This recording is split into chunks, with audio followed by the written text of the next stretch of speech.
दोस्तों नमस्कार, मैं के पी सिंह। आप देख रहे हैं अपना चहेता news channel Jalaun times. Kannauj में किशोरी के साथ छेड़खानी का जो चर्चित मामला है, उसमें जो अभी तक जो राजनीतिक आलोचनाओं का मुंह है वो जो समाजवादी पार्टी की तरफ था, तो अब वो मुड़ के भारतीय जनता पार्टी की तरफ हो गया। वजह यह है कि जो मुख्य आरोपित है नवाब सिंह यादव, वो एक समय समाजवादी पार्टी के सुप्रीमो अखिलेश यादव का और उनकी पत्नी डिम्पल यादव का, जो वहाँ से कन्नौज से सांसद हो गई थी उस समय, तो उनका एक बड़ा नज़दीकी था। अब वो फिर सांसद हैं हालांकि, लेकिन इस बीच में जब राजनीतिक हवा बदली तो ये इस ढंग के जो अवसरवादी लोग हैं, इनको तो अपने स्वार्थ साध रहे हैं, तो फिर वो जो है चुपचाप भारतीय जनता पार्टी के खेमे में चला गया था और भारतीय जनता पार्टी के वो समय के जो सांसद थे सुब्रत पाठक, उनका नज़दीकी हो गया। अब जब ये आरोप सामने आया तो पहले तो घसीटा गया समाजवादी पार्टी को कि समाजवादी पार्टी का कार्यकर्ता था, और अब जो है, अब जब ये बात सामने आई कि नहीं, वो तो अब तो इन दिनों तो सुब्रत पाठक के साथ चलने लगा था, तो फिर सुब्रत पाठक को घेरने की कोशिश होने लगी। लेकिन सही बात यह है कि अगर कोई राजनीतिक कार्यकर्ता कोई जो है वो ऐसा कोई काम कर देता है, वो तो कभी भी कोई आदमी उसका ये है कि यौन संयम के मामले में कभी भी बैठ सकता है। तो उसके आधार पर चाहे समाजवादी पार्टी हो, चाहे भारतीय जनता पार्टी हो या कोई और पार्टी हो, पूरी पार्टी को घेरने का कोई औचित्य नहीं बनता। ये तो तब बनता है या तो वो पार्टी अपने उस कार्यकर्ता को ये कृत्य सामने आने के बाद में भी उसका बचाव करने में लग जाए, उसका संरक्षण करने में लग जाए। अन्यथा किसी व्यक्ति की पूरी गारंटी कब कौन आदमी क्या कर बैठे कोई पार्टी ले तो नहीं सकती। लेकिन एक तथ्य जरूर है कि इस बीच में जो राजनीतिक दलों में जो आकर्षण बढ़ा है गलत तत्वों के प्रति, एक समय ये था कि शालीन लोग, बौद्धिक प्रतिभा से संपन्न लोग, समाज सेवी भावना रखने वाले लोग, नैतिकता में विश्वास रखने वाले लोग, पार्टियां उनको जो है पार्टियां अपने यहाँ शामिल करती थी और उनको आगे रखती थी। लेकिन उसके बाद में राजनीति का ट्रेंड बदला और उत्तर प्रदेश में जिनके संगठन कौशल की बड़ी तारीफ होती है समाजवादी पार्टी में, शिवपाल सिंह यादव के हाथ में जब समाजवादी पार्टी की कमान आई, जब मुलायम सिंह जिनका शिवपाल सिंह यादव का एक बड़ा योगदान था 2003 में मुलायम सिंह की सरकार बनवाने में, बसपा की सरकार को तोड़वा के और उसको बनवाने में उस समय समाजवादी पार्टी के कार्यकर्ताओं का बड़ा दमन भी हो रहा था, नेताओं का बड़ा दमन भी हो रहा था। तो उस समय तो त्राहिमाम करते हुए ये लग रहा था कि कैसे मायावती से मुक्ति पाई जाए, और कुछ राजनीतिक परिस्थितियां ऐसी बनी कि मायावती सत्ता से बाहर हो गई और शिवपाल ने जो 3 तिकड़म की और उसकी वजह से मुलायम सिंह यादव के हाथ में सत्ता वापस आ गई। तो फिर उसके बाद में एक तरीके से पूरी पार्टी शिवपाल के भरोसे मुलायम सिंह ने छोड़ दी। तो उस समय शिवपाल का तो एक विश्वास था, वीर हो गया वसुंधरा, उनका संगठन को अगर जो वो करते जो उन्होंने किया, अगर संगठन कौशल है तो फिर तो भगवान ही मालिक है लोकतंत्र का, उसे संगठन कौशल नहीं किया जा सकता। बाहुबली, दुर्दांत, हर तरीके दुस्साहसी लोग, किसी भी नैतिकता में विश्वास न करने वाले उस श्रृंखल तत्व जिनकी जो है विघ्न संतोषी इरादों से समाज में डर व्याप्त रहता था, उन लोगों का जगह जमावड़ा इकट्ठा किया और वो उनके दबदबे के सहारे या उनके भय के सहारे और समाजवादी पार्टी ने अपना एक संगठन मजबूत करने का, तथाकथित मजबूत संगठन की मजबूती का एक रास्ता खोज लिया। तो ये श्रेय शिवपाल सिंह को है, और उसको अगर आप संगठन कौशल कह के उसको नवाजेंगे तो इससे ज़्यादा बुरी बात कोई हो नहीं सकती। ये इस तरीके के संगठन कौशल की कोई ज़रूरत एक स्वस्थ लोकतंत्र में नहीं होनी चाहिए। उसके इसी तरीके से ये कि उसके पहले चंद्रशेखर जी, उनको भी जो है उनको भी बहुत ज़्यादा नवाजा जाता है कि वो ऐसे थे, वो वैसे थे, वो चंद्रशेखर जी ने ये कारनामा किया और मीडिया तो उन पे बहुत लट्टू रहती है, अभी भी उनके पराक्रम का ऐसा वर्णन करती है, जबकि बात ये थी कि अगर वो इतनी ही अच्छी उनकी नीतियाँ थी, इतने ही अच्छे विचार थे, उनका सरकार बनाना इतना ही नैतिक था, तो फिर ये जो है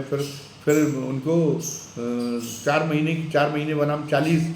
साल का जो उन्होंने नारा दिया था प्रधानमंत्री बन जाने के बाद जो चुनाव हुआ था, उसमें कुछ और ही रिजल्ट आना चाहिए था, लेकिन उसमें तो उनको अपने खुद के चुने जाने तक में उनके में लाले पड़ गए थे। अगर मुलायम सिंह ने बलिया में 5 मंत्री न बना रखे होते अपने मंत्रिमंडल में, तो वो बलिया में भी शायद नहीं जीतते, और जितने भी 5 कुल मिला के देश भर में उनके उम्मीदवार जीते थे, उसमें एक भी चंद्रशेखर के व्यक्तित्व के आधार पर नहीं जीता था। तो मीडिया के बीच में और जनमत के सोच के बीच में, समाज के सोच के बीच में इतना फासला क्यों होना चाहिए? वो मीडिया अनुग्रहित रखते थे तो मीडिया को समझ में आता था। दूसरी मीडिया का एक जो सामाजिक दृष्टिकोण से जो रूढ़िवादी विचार था, जिस पर वीपी सिंह की सरकार ने मंडल आयोग की रिपोर्ट लागू करके एक जबरदस्त हमला बोल दिया था, तो उस समय पे तो उस समय उनको उस समय वो जो उस कदम से पूरी मीडिया, श्रवणवादी मीडिया इतनी बौखला गई थी कि उसके लिए स्वाभाविक था कि चंद्रशेखर को वो भगवान के रूप में देखने लगती कि उनकी व्यवस्था आ गई तो हम जो है वो जो एक प्रकोप था सामाजिक न्याय का, वो सामाजिक न्याय के प्रकोप से हम बच सके। हालांकि बचे नहीं, फिर बाद में जो एक सही दिशा होती, जो अग्रसरता होनी चाहिए, स्वाभाविक अग्रसरता, और स्वाभाविक अग्रसरता सामाजिक न्याय की दिशा में ही थी, तो वो स्वाभाविक अग्रसरता बराबर कायम रही, वो हो नहीं पाया। लेकिन चंद्रशेखर को भी देखा, चंद्रशेखर ने भी शुरू में राष्ट्रीय स्तर पर जो है माफियाओं को, गुंडों, मवालियों को, बाहुबलियों को, ये जो है उन्होंने इनको राजनीति में आगे बढ़ाने का और वीरभोग या वसुंधरा के सिद्धांत को प्रतिपादित करने की चंद्रशेखर ने भी एक बड़ी कोशिश की, और एक बड़ी कमी रही है। बड़े हम लोग महिमा मंडन करते हैं मधुलिमयी जी का, जनेश्वर मिश्र का, ये लोगों के अंदर जो एक हमने अपनी वीडियो में इस्लाम के बारे में एक वीडियो किया था, मुसलमानों की स्थिति के बारे में, कि इस्लाम के उसूल बहुत अच्छे हैं, लेकिन हो क्या रहा है, अनर्थकारी उसके रिजल्ट क्यों आ रहे हैं? क्योंकि इस्लाम के उसूलों को मजबूत करने पे ध्यान नहीं, जो इस्लाम के नाम पे तंजीमें खड़ी होती, उनका ध्यान है अपने गिरोह पे मजबूत करने, और वो गिरोह की मजबूती के लिए जो चीज़ें इस्लाम में हराम कही जाती, जैसे नशे का व्यापार करना, और तब उसके जरिए उन तंजीमों को, आतंकवादी तंजीमों को, उग्रवादी तंजीमों को मजबूत करने का, सशक्त बनाने का, उसके जरिए उसके लिए फंड जुटाया जाता है। ये दुनिया में सबके सामने खुलासा है। तो वो तो इस्लाम के उसूलों को तो आप बर्बाद करने का काम कर रहे हैं। ऐसे ही तथाकथित समाजवादियों के साथ में भी हुआ, इसलिए उनको चंद्रशेखर और तमाम अन्य लोग बड़े सुहावने लगते हैं। इन्होंने कोई समाजवादी उसूलों को मजबूत करने का काम नहीं किया। वो तो उन्हें ये लगता था मधुलिमयी को कि नहीं, ये समाजवाद माने वो उसूलों की बजाय उस गिरोह को वरीयता देते कि हमारे गिरोह के, शुरू से वो समाजवादी विचारधारा के थे, इसलिए हमारे गिरोह के, तो फिर भले ही वो सरकार में आने के बाद में अगर कोई समाजवादी, तथाकथित समाजवादी मुख्यमंत्री अगर मजदूरों पे गोली चलवा रहा है, अगर सरकारी कारखानों को निजी हाथों में बेच दे रहा है, अगर वो पता चला कि अपने बेटे बेटियों को जो है राजनीति में आगे लाने का, अपने वंश को लोगों के आगे लाने का काम कर रहा है, तो उनका साहस नहीं हुआ कि वो जो है उस पर आपत्ति कर सकें। उन्होंने कहा, बल्कि वो जो है उन लोगों का विरोध कर रहे थे जो लोग भले ही दूसरी पृष्ठभूमि से आए हों, जिनका समाजवादी आंदोलन की पृष्ठभूमि से ना आए हों, लेकिन जिनको जब जिम्मेदारी मिली, जब कमान मिली किसी चीज़ की, तो उन्होंने समाजवादी उसूलों को आगे बढ़ाने का काम किया। उन लोगों को तो समाजवादी उसूल तो उनकी मदद करने से मजबूत होते, लेकिन गिरोहबंदी की भावना इतनी प्रबल थी कि आखिरी में उन्होंने समाजवादी उसूलों का बेड़ा कर दिया, और समाजवाद के आधार पर एक मॉडल देश की व्यवस्था का बनता, तो लोग देखते कि अन्य मॉडल में और समाजवादी मॉडल में क्या अंतर है। तो हो सकता है कि एक लंबे समय तक समाजवादी व्यवस्था टिकने की स्थिति बन जाती, लेकिन वो स्थिति इसीलिए नहीं बन पाई कि आपने गिरोहबंदी को मजबूत करने का काम किया। तो कहने का मतलब ये है कि आज जो स्थिति ये बन गई है कि नहीं, राजनीति में भले लोगों का भले लोगों की कोई उपयोगिता नहीं। एक शांतिप्रिय नागरिक, एक शांतिप्रिय व्यक्ति, एक जो है एक अनुशासन प्रिय व्यक्ति, उसके अंदर वो दुस्साहस नहीं होता जो सत्ता संचालन के लिए अपेक्षित है। इसलिए अगर समाजवादी पार्टी है तो उसको नवाब सिंह यादव मिल रहे हैं, अगर भारतीय जनता पार्टी है तो उसको ब्रजभूषण शरण सिंह मिल रहे। ब्रजभूषण शरण सिंह से वो पिंड नहीं छुटा पा रही, वो अजय मिश्रा टैनी से पिंड नहीं छुटा पा रही। उनके अंदर भले ही उनका भारतीय जनता पार्टी की विचारधारा से इन लोगों की कोई सरोकार ना हो, ये तो मौका देख के और गिरगिट हैं एक तरह से। उन्होंने कई ब्रजभूषण शरण सिंह तो कई पार्टियों में बदल चुके, लेकिन ये इनको पार्टी में अधिक वरीयता है और जो बिल्कुल अपने सीधे साधे कार्यकर्ता हैं, जो पूरी विचारधारा के लिए समर्पित कार्यकर्ता हैं, उनका कोई मूल्य नहीं है। लेकिन ये इस धारणा को अब इस धारणा का प्रतिरोध करने का एक वक्त आ गया है, वरना हमारी राजनीतिक व्यवस्था पूरी तरीके से उसका बेड़ा गर्क हो जाने वाला, गर्त में चले जाने वाली। इसलिए इस धारणा का प्रतिरोध होना चाहिए कि आप उस श्रृंखल तत्वों को राजनीति में आगे बढ़ाने की जरूरत नहीं है। और लोगों को भी ये देखना चाहिए, लोग भी जो है किसी से आतंकित होकर वोट देने की बजाय पहली वरीयता दें कि लोग सभ्य, सुशील और गरिमामय जो जिस पार्टी में कार्यकर्ता हूँ उसमें देखें। हम देखते हैं कि अगर ऐसा ही होता, बाहुबलियों से ही सरकारें चल रही होती, तो आज भी चाहे नेहरू जी हों चाहे अटल जी हों, उनकी जैसी स्वीकार्यता आज भी किसी दूसरे प्रधानमंत्री को उपलब्ध नहीं हो रही। खुद कई मामलों में इंदिरा गांधी जो जवाहरलाल जी की पुत्री थी, वो उनका नेतृत्व ज़्यादा बेहतर साबित हुआ जवाहरलाल जी के। लेकिन इसके बावजूद भी जो जवाहरलाल जी की स्वीकार्यता है, जो वो है उनके प्रति जैसी श्रद्धा है, वो इंदिरा गांधी को प्राप्त नहीं हुई। उसके कारण गरिमामय कि वो इतना ज़्यादा जो है वो इसमें विश्वास नहीं करते थे किसी भी कीमत पर सत्ता बनाए रखना, चाहे हमें अपने प्रतिद्वंदियों का कुछ भी करना पड़े। इसी तरीके से अटल जी हैं, वो भी मर्यादा में रह के वो काम करने वाले थे। तो अटल जी भले ही कई मामलों में अटल जी से मोदी जी सत्ता संचालन में ज़्यादा लोगों को लगते हो कि ज़्यादा मजबूत इरादे वाले सत्ताधीश हैं, ज़्यादा जो है देश के लिए उपयोगी हैं, लेकिन जो अटल जी को जो श्रद्धा प्राप्त है, जो स्वीकृति प्राप्त है और इतिहास में जो होगी आगे चल के, वो कभी भी मोदी जी को प्राप्त नहीं हो सकती। तो आज एक पूरा विकसित राष्ट्रों का भी एक उदाहरण है। वहाँ कोई इस ढंग की कोई क्या बाहुली सत्ता चला रहे, वहाँ पर जो राजनीतिक प्रतिभा संपन्न, बौद्धिक प्रतिभा संपन्न और एक नैतिक व्यवस्था में विश्वास रखने वाले, वो